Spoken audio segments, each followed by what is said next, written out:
The trip back to the graveyard seemed even longer than the trip away from it. Maya and her friends were making good time, but Lena was panting a little as she tried to keep up. She finally stopped, taking off her shoes and proceeding through the grass barefoot. Maya couldn't see it, but she could almost smell the bloody toes that lay against her sock. She had gone further today than she had in her entire life, and Maya was proud of her. She needed her to keep going if she ever meant to make it out. What do we do when we get there? Jack had asked her. He was huffing and puffing along, but Jack was on the track team, and he was used to running long distances in preparation for meets. He would go even past what she was capable of, and Maya was glad to have him with her. We find the tomb we came through and make our way back. And if the tunnel is collapsed? Then we grab the heads of those broken shovels and dig our way out. And if the tunnel collapses? And I guess it'll be our tomb. They kept running. Apparently, this answer was not enough to deter Jack from following her. Lena either, she supposed, and the two kept pace as they kept hoofing it. It was still night, somehow, and Maya couldn't understand how that was possible. It seemed like Connor had left them days ago, but it had actually been less than an hour. They would keep going until dawn, at least at this rate, and when the sign said they had about 8 miles to go till Joppa, they took a rest. Spread about the grass, Jack asked the question that he had been working up to since the start of their run. What comes after we leave here? When we go back home, I mean. Maya had been sitting against a tree, resting up for the last 2 miles, and the question took her by surprise. We go back to school, of course, she said, not even thinking about it. Jack stared at her until she felt uncomfortable. Come on, Maya. We all know better than that. Maya looked away, watching Lena rub her bloodied sock foot. Even at her rubbing, Maya knew she was listening. They both wanted to know what would come after this. Would they pretend that they would go back to life as usual? Or would they follow her into exile? I'll leave. And us? Maya shrugged. You'll have to choose that for yourself. Mine will be a lonely existence, quite likely, but they might leave you alone if I'm not with you. What if we want to come with you? Maya was touched by this, but only momentarily. I can't imagine why you would. I know now that it's pointless to try for normalcy.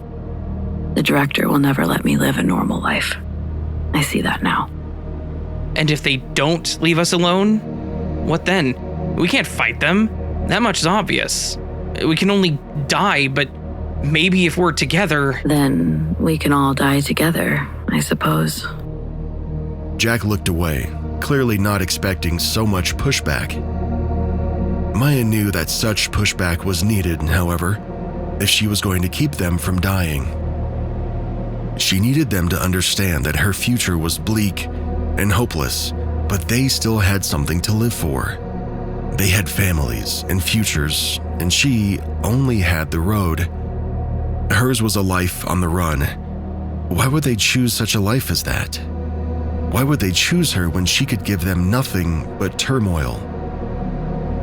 We should be on our way, Maya said, getting up and brushing grass from her pants. We still have a ways to go. The three of them set out again, pilgrims on the road to perdition. As they walked, Maya heard the loud snarl of a bike again, and it made her blood run cold. It was like hearing a train whistle in the night when you knew the tracks were miles away. It was the only sound that seemed to exist in the world, and it told her that at least one other thing lived here. Motorcycles did not drive themselves. At least, she didn't think so. If it ran, then someone rode it, and that person could be dangerous. That person could be the people they were running from, but she doubted it.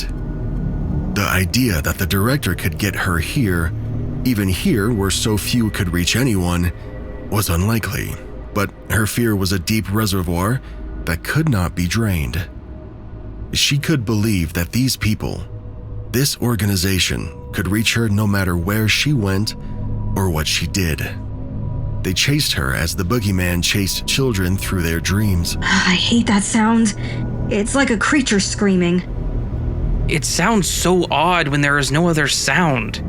I don't like it, or trust it. Me either, Maya said, gripping the handle of her knife as she picked up speed. They needed to get there, and it felt like they needed to get there before that strange screaming in the night. They ran, they puffed, and when the cemetery was in sight, they stopped again and caught their breath. The sound of the motorcycle had long ago ceased, but that meant very little. It didn't necessarily have to be coming here. It could be some lone survivor heading toward whatever he might be looking for, or really could be some creature rumbling through the dark as it went through its den. She doubted the latter. She knew a motorcycle when she heard one. It would be here, she believed that, and they would need to be ready. They came into the Boneyard, Maya with her knife at hand, Jack with his wooden bat at the ready, and Lena with the fire poker that Connor had dropped. They looked like a ragtag bunch from some survival horror game, their cut-off weapons found in the remains of someone's home. She supposed most of them had other than her knife, and it only added to the apprehension that hung around them as they walked through the cemetery gates. It's quiet. Quieter than usual. They had come past the first mausoleum when Maya heard something slice the air.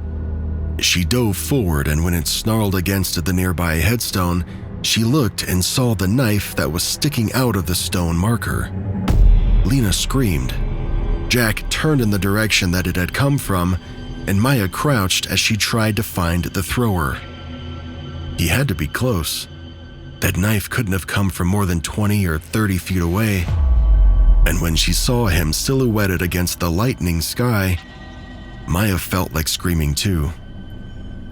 Standing atop the nearest mausoleum, his executioner's eyes glowing from beneath his hood, was Darek. He was holding something in his left hand, the hand not raised in greeting, and his smile was brilliant. There you are, my dear. How far you've gone to escape me. All of it in vain. I will have to tell the director how you traverse dimensions to escape me. And all of it for naught. That thing in his hand, what was that? He was holding it by a rope, or no, by the hair. But it was facing away from them, and she couldn't see it in the semi-darkness. Why have you come, Darek? She asked, moving ever so slightly as she got ready to dodge another knife. Why can't you just leave me alone? Well, I couldn't have you leave without the last of your party. Sadly, he was a big fellow, but don't worry. I brought most of him. He rolled his arm out like someone playing horseshoes, and the thing fell amongst them with a wet, thick sound. It hit the gravel and splatted, and Lena screamed again as the moonlight hit the fleshy ball. It was Connor, or at least his head. Darek had cut it from the neck, sliced it as surgically as he might a hand of a finger. Connor's eyes looked terrified, his mouth frozen in an open scream, and when Jack looked up to yell at Darek, he realized the man was already following his head. He had leapt from the house, and death came down amongst them as he landed, the head between his feet as he rose. He came at them like a lawnmower into dandelions. He had a blade in each hand, and splinters flew as Jack got his bat in the way. Lena fell back, the fire poker sending up sparks as it fell out of her hand, and she cringed away from it. He was trying to bury them quickly, trying to stop them from sneaking up on them while he dealt with Maya, but she wouldn't let that happen. Maya shot out like a spring, and if his turn had been a little slow, she would have stabbed him right in the spine. Darek whirled, keeping Jack and Maya at bay, and as they circled him like sharks, he kept up a steady stream of taunts and edged banter. You might want to thank your friend there. Without him, I would have never found you. He told me just where to go. A true friend, if ever there was one. Maya growled, lunging in as she slashed at his back, but Darek shot a foot out and caught her in the upper thigh. She barked out a harsh sound and went down on one knee, and that's when he struck. He spun like a viper, slipping his knife up and over the bat as she drove the blade into Jack's shoulder. Jack gasped, a guttural sound full of pain, and Darek pushed him back until his butt hit a large headstone and his arms came out to pinwheel helplessly.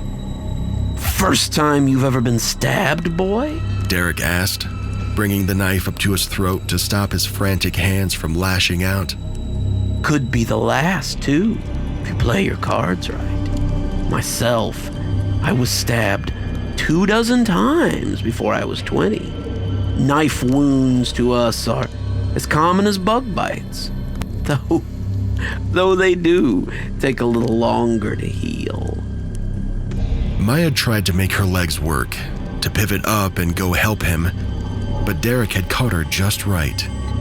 The big muscle near the top of her leg was a mass of agony right now, and as she gritted her teeth and tried to power through it, she felt the gravel dig into her jeans and cut the flesh below. Jack looked scared from his perch about 20 feet away, and Maya snarled as she flipped the knife up and prepared to throw it. I suppose I should put you out of your misery. This was never your fight. It's unfair to include you. So, goodbye, whoever you are. Maya had been about to throw the blade nearly out of her hand when someone came slipping up on Darek's left. Darek was a great cutter, one of the best, but he had gotten a little too into the kill, and it had given him tunnel vision. Lena had left his sight and, apparently, his mind.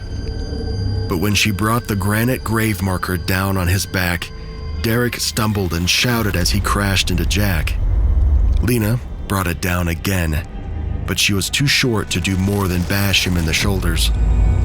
Jack pushed away, the knife in his shoulder coming with him, and when he shoved Darek away, he turned and Lena crunched against his ribs with the headstone. Maya was struggling to her feet, hearing the soft smush as she broke at least one of his ribs, and then he turned with the knife that he'd had at Jack's throat and pressed it into her chest. He fell right after, cringing against the headstone as it hit against his wounded ribs, and Maya saw Lena look down at the knife that was now protruding from her chest. The shirt she wore was turning red, the fabric slowly drinking her blood, and Maya moaned out her name as the woman's knees unhinged and she fell to the ground like a sack of flour. Jack was massaging his throat as he tried to crawl over to Lena. Maya was hobbling on her injured leg, but she knew she'd never make it in time. The knife had gone in perfectly, and the blade had sunk deep into Lena's heart. Lena? It's gonna be okay. We'll get you home. You'll... Lena was already dead. Maya could tell by the dip in his voice. Jack. The bundle of muscles still spasming. Jack, we need to get out of here. Not yet, he said, rising up and looking for his bat. His eyes settled on the fire poker instead, and he picked it up as he walked toward Darek. Darek lay coughing as he cradled his broken ribs, and Maya was glad to see that a long rope of red spittle hung down his chin. He was grinning at Jack, but it was pretty clear that the mirth had run out of him. Little bitch. Pretty sure one of those ribs is in my lung. Never even saw her coming. Stupid. He seemed to notice Jack as he loomed over him, and the grin was downright demonic. Well then, big man, better kill me now, before the adrenaline kicks in. Pretty soon, But Jack didn't let him finish. He brought the fire poker down on Darek until he was meat. He battered him to a pulp, swinging again and again, and when he stopped, he was out of breath. His shoulder wound was pouring blood, but he seemed not to notice. Maya stood, wobbling a little as the bruised muscle screamed, and when she tore the sleeve off her shirt, Jack turned toward the noise. I need to bandage that She said, hobbling toward him. before you bleed to death. Jack nodded, still panting like a dog. She bound his shoulder for him. Jack, still looking at Darek as the vague, human shape that he had been did little besides leak wetly. I shouldn't have killed him. Jack breathed out, wincing as she tied it tight. We should have taken him to the police or just left him here. I shouldn't have killed him. No, you should have. If you hadn't, I would have. He needed killing. If we had taken him with us, he would have bided his time until he could get away. Worse still, the police would have released him, and then he would just be out on the hunt again.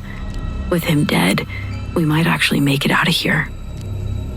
Jack looked back at them, the friends who had come all this way with them.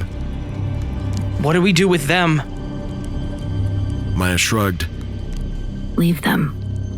They'll never deteriorate here, never grow bloated or rotten. They'll be perfectly preserved here, forever. Jack nodded, and they went to the mausoleum that they had come in through, their arms about each other like drunks at the end of the night. The sand ran like water as they worked, and when the tip of the shovel pushed through, they both broke through it into the dusty basement that they had come in through. It seemed like they had passed out of this place years ago, but the sun coming through the windows led Maya to believe that it had probably been less than 12 hours. The digging had been hard. The cave-in had been pretty bad, but they made it. They lay on the ground as they finally came free, panting in a heap as they laughed. They had made it out. They had won. Jack reached for her hand and she let him. Jack had proven himself quite incredible, and she was ready to admit that she might be able to depend on him. She didn't know how far that would take them, but she was ready to find out. I guess that's our next obstacle. He said, looking at the ruined basement steps. You think your shoulder's in good enough shape for me to stand on? Turned out it was. And it turned out that Maya had just enough strength to help him up to the ground floor. The two of them stood there and looked at the carnage for a moment. The bodies of the shadows were gone, but the blood and the damage were still there. The police could test it all they wanted, but they would find no information. The organization made sure to expunge all information about their players, and Maya wondered if her own blood was still outside their grasp. I suppose we aren't getting our deposit back. And Maya couldn't help but laugh. They had lost people, and they had been changed fundamentally. But the fact that he could still joke at a time like this meant he might not be completely gone. They walked through the cabin, picking up their personal effects as they did. They needed to be gone before someone came out to check on this place, and they needed to leave nothing behind that would tie them to this incident. This was likely something that would become a kind of local legend in time, and they did not want their names assigned to it. Jack found the car keys, but Maya knew they would do no good. Why not? You'll see.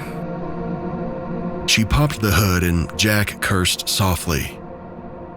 They had cut the wires. They ruined the hoses and wrecked the engine so completely that it would take an army of mechanics weeks to fix it. The SUV was a complete bust, and Jack was suddenly glad that Connor had been the one to rent it. When it was found, if it was found, they wouldn't come looking for him or Maya. He knew what she intended to do, and Jack thought he might go with her when she did.